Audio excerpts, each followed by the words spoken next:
आज मैं बताता हूँ, चाचा जी थोड़ा सा थोड़ा सा फेंको भाई। मेरी मातृशक्ति कहाँ गई? हमारी मातृशक्ति है वो आगे तो नहीं जाए,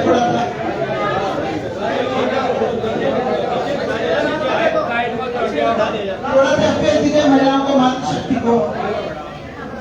बस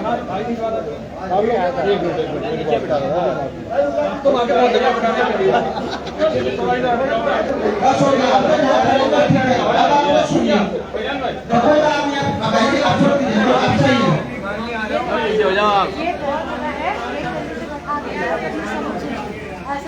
सभी लोग एक बार बैठ जाइए, पहले मैं स्वयं बैठ जाता हूँ।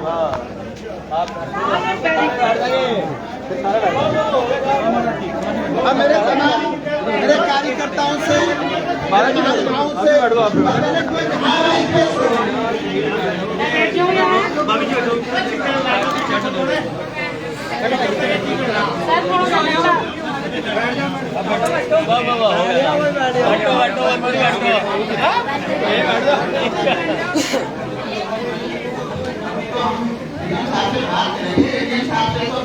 हेलो हेलो, मेरा आप लोगों से सभी से निवेदन है, जो जहाँ खड़ा है ना वहीं पे बैठ जाए।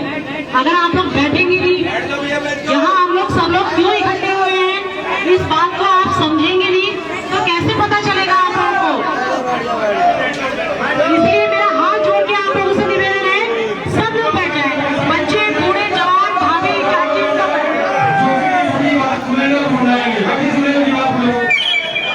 सारे भाइयों से निवेदन है, सब नीचे बैठ जाए।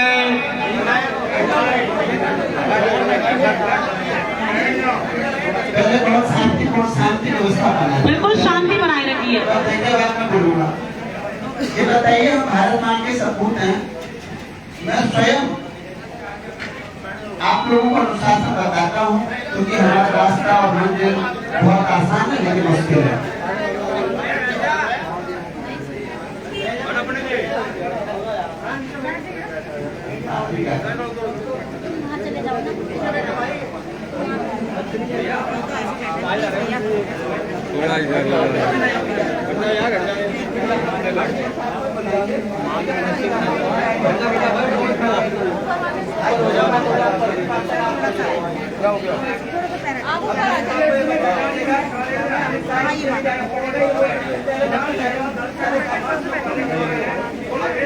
बस बस यहाँ बैठोगे। अभी देखिए, हम यही आगे होकर बैठ जाओ। देखिए भाई को सादर प्रणाम। यहाँ पर तमाम क्षेत्र की जो समस्या है, लगातार जिलाधिकारी महोदय को ज्ञापन दिया। आज क्या बताइए, जो जिलाधिकारी यहाँ पर यूपीआई बनने चाहिए, ये काम जो सरकार आज मैं देख रहा हूँ, पहले भी जिलाधिकारी हुआ करते थे, हमें बिना संगठन के साथ का कार्यकाल देखा, हमें दिया कार्यकाल देखा। आज मैं देख रहा हूँ देहरादून हरिद्वार में पूछना चाहते हैं लोग कार्रवाई की जो आश्वासन देते हैं, ये लोग तमाम यूट्यूब चलाने पर मगर मैं पूछना चाहता हूँ, ये लोग यूट्यूब बनने के लिए आए हैं? ये काम नेताओं के होते हैं, जनप्रतिनिधियों के होते हैं, और तमाम जो आज यूट्यूबर बन के यहाँ पर बैठते हैं। मैं पूछता हूँ देहरादून जिलाधिकारी और हरिद्वार जिलाधिकारी को कि वो कहते हैं कार्रवाई होगी।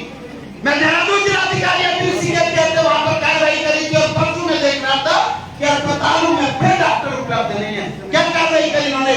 आप शराब के कौवे को लेकर के या फिर तमाम आप शराब के जो ठेके हैं उनको 15 दिन के लिए बंद करके आप अपनी जनप्रतिनिधि बनना चाहते हैं तो छोड़ दी जाइए इसकी नौकरी और जनप्रतिनिधि बन जाइए। क्या कार्रवाई होती है, क्या जांच होती है, क्या इनकी कार्यशैली है? मैं देख रहा हूँ आईएएस जो है वो नीति निर्माता होते हैं। आईएएस का काम होता है नीति बनाना, उनको प्रॉपर तरीके से अपने जो अधीनस्थ कर्मचारी है उनको बताना ये कार्यशैली आप उसको फॉलो करवाइए। और मैं देख रहा हूँ आप तमाम जो आईएएस है यूट्यूबर के तौर पर आ रहे हैं, ये माननीय मुख्यमंत्री जी का काम करने की सोच रहे हैं। तो माननीय मुख्यमंत्री जी बजाय में जो काम माननीय मुख्यमंत्री जो सरकारों को करना चाहिए कि सरकारों को जो कार्य के लिए बैठा रखा है क्या कार्य करे हैं, उन कार्यों को अपनी सरकार को बताएं और सरकार के कार्यों की तारीफ करे। ये काम है सरकार और माननीय मुख्यमंत्री के। और ये लोग तमाम जनप्रतिनिधि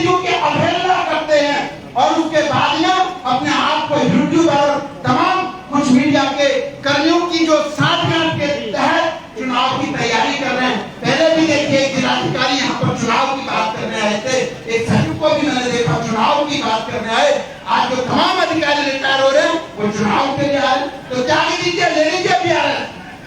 मैं देख रहा हूँ 70% आरक्षण का नियम है। बताइए कितने लोगों ने हमें छापे मारे, बताइए आज प्राइवेट स्कूलों की मनमानी चल रही है, बताइए कितने स्कूलों में हमें छापे मारे और उन स्कूलों की मनमानी बंद करी। अभी हम लोग वार्तालाप करेंगे, हमारे सम्मानित हैं और इनको हम अपनी बात को रख देते हैं। मेरा ज्ञापन होगा, ज्ञापन की एक प्रति हम साहब को दे देते हैं पहले, फिर हम लोग अपने आगे वार्तालाप जारी करते हैं। साहब हमारी बात को जिलाधिकारी महोदय तक रखेंगे, फिर हम जिलाधिकारी महोदय से वार्तालाप करेंगे। मेरा ज्ञापन मुझको दीजिए।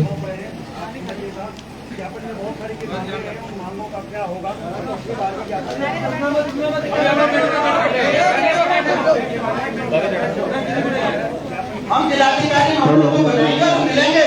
शायद ये तो हमारी जो एक मांग पत्र है, मांग पत्र भेज रहे हैं, हम साहब को दोबारा रिक्वेस्ट कर लेंगे। आप लोग बिल्कुल मायूस मत होइए, बिल्कुल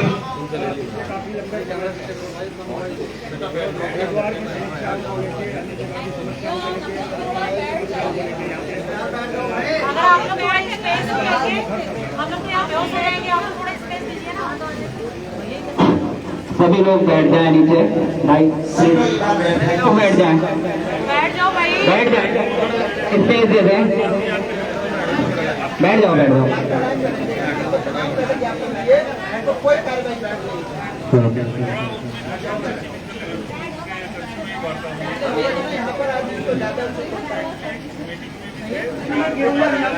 एक बार आपका मांग पत्र रखिए, जो कार्यकर्ताओं की जो भी बात होगी उस पर दोबारा आपको। जोशी जी थोड़ा आपसे भी बात कर लेते हैं। पिछले काफी लंबे समय से आप हरिद्वार में ग्रामीण क्षेत्रों की समस्याओं से जिलाधिकारी को अवगत करा रहे हैं। आज क्या मुख्य मांग लेके आप पहुंचे हैं? देखिए, मैं आज देख रहा हूँ तमाम तो जिले के जिलाधिकारी, चाहे वो लगा तो देते गम दिया है तो हेलो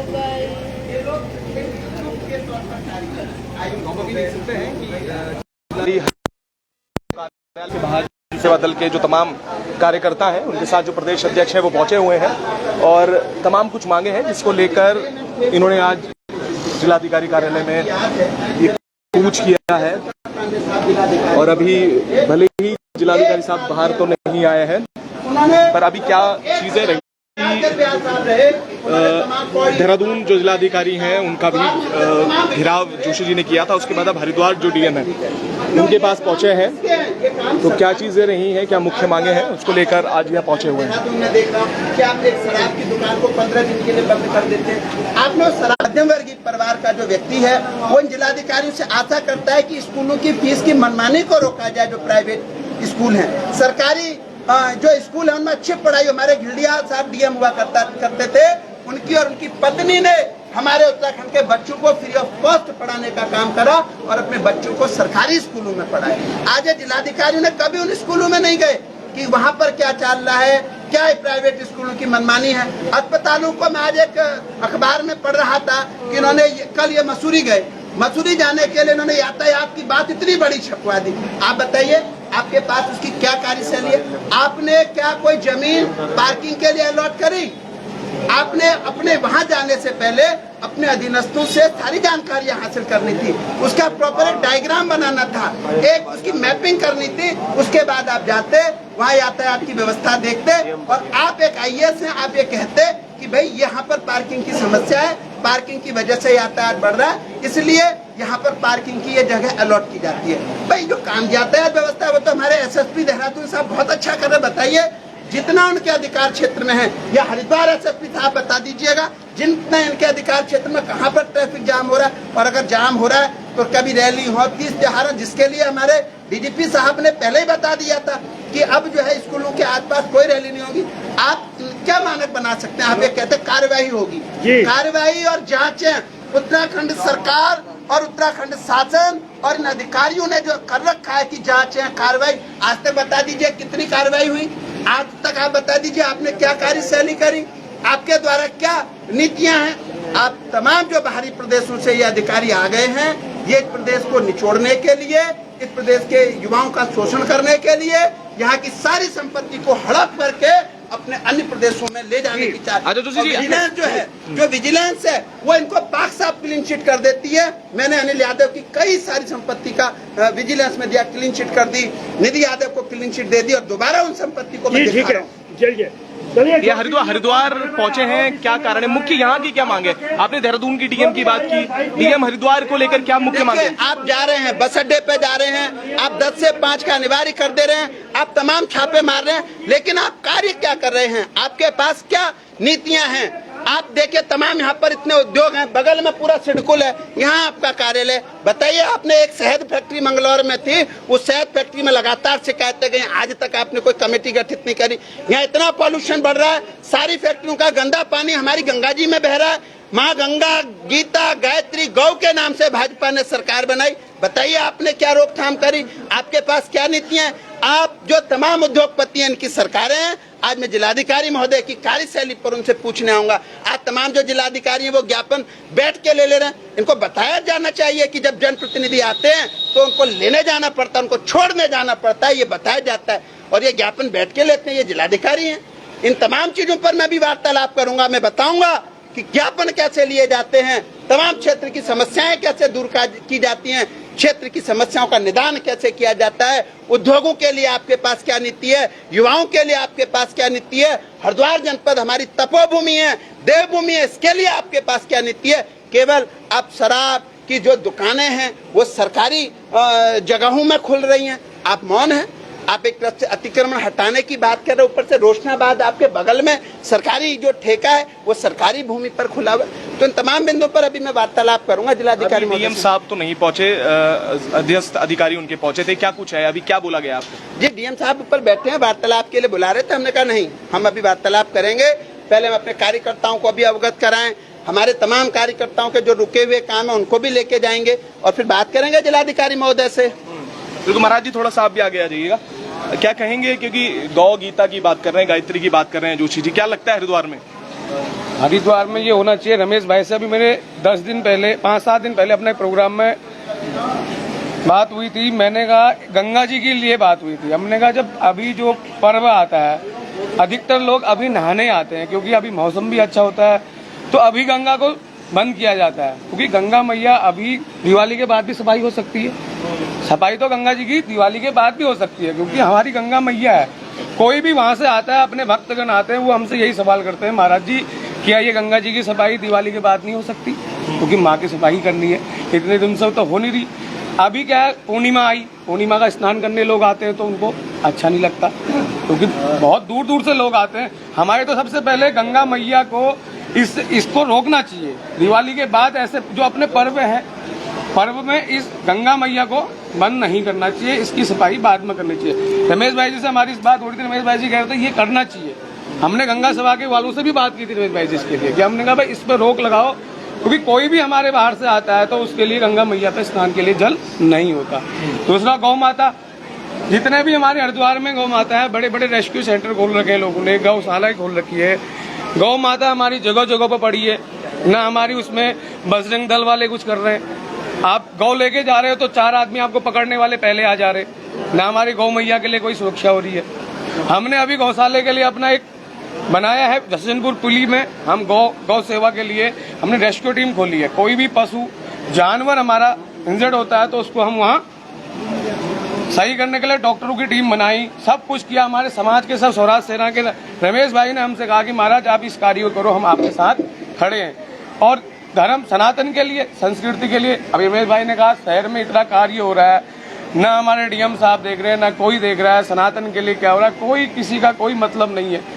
तो इसी प्रकार हम ये चाहते हैं कि हमारी जनता आज जागरूक है, यहाँ तक पहुँच गई है। हमें बहुत बहुत धन्यवाद है जनता का कि जनता ने आज हमारे रमेश भाई को इतना सपोर्ट करके यहाँ तक पहुँचा। तो अभी देखा आपने, सुना कि क्या कुछ कहा है तमाम रमेश जोशी जी और महाराज जी ने, तो हम भी आपको बताएंगे कि आगे डीएम साहब ने क्या कहा है। तब तक लाइव से जुड़े रहिएगा और देखते रहिएगा उत्तराखंड।